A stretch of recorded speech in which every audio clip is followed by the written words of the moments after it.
राम ने कहा, वस्तु स्थिति यह है कि जब मन लालसा से आक्रांत रहता है तो अज्ञान के अंधकार में असंख्य भूलें कर बैठता है।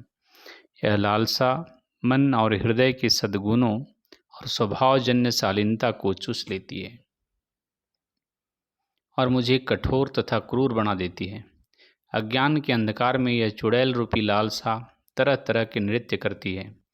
यद्यपि मैं लालसा को संयत करने के लिए तरह तरह के उपाय करता हूँ, परंतु वह क्षण भर में ही मुझ पर अपना अधिकार जमा लेती है और मुझे असहाय को उसी प्रकार भटका देती है जिस प्रकार आंधी एक तिनके को उड़ा ले जाती है।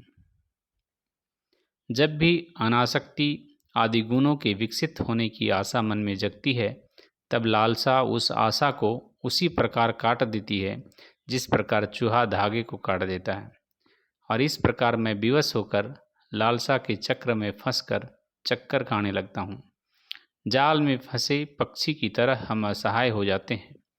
यद्यपि पक्षी की तरह हमारे पास भी पंख होते हैं और हम आत्मज्ञान रूपी अपनी गृह या ध्येय तक उड़ान भी भर सकते हैं।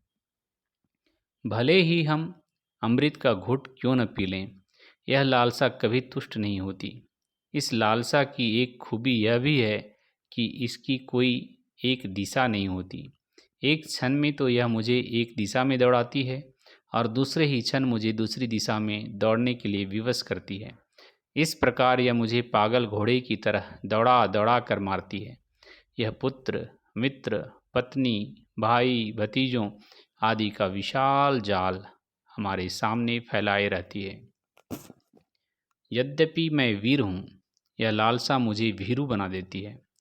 यद्यपि दृष्टि संपन्न हूँ, यह मुझे अंधा बना देती है।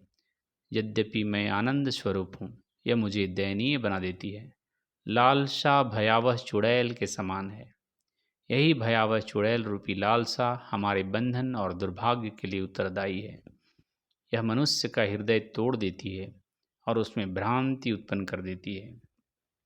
इस चुड़ैल द्वारा पकड़े हुए होने के कारण मनुष्य उन सुखों को भी प्राप्त नहीं कर पाता जो उसकी पहुँच के अंदर होते हैं।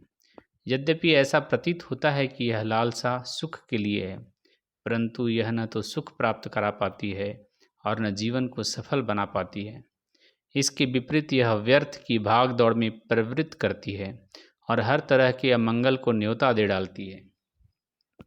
जीवन रूपी रंगमंच पर अनेक स्थितियाँ विभिन्न अभिनेताओं के रूप में अभिनय करती हैं, परंतु यह लालसा बूढ़ी अभिनेत्री की तरह कुछ भी उत्तम और शुभ करने में असमर्थ रहती है, अपना किरदार निभाने में विफल रहती है और हर मोड़ पर मजा किरकिरा कर देती है, तो भी यह मंच पर अपना भद्दा नाच दिखाने से बाज नहीं आती।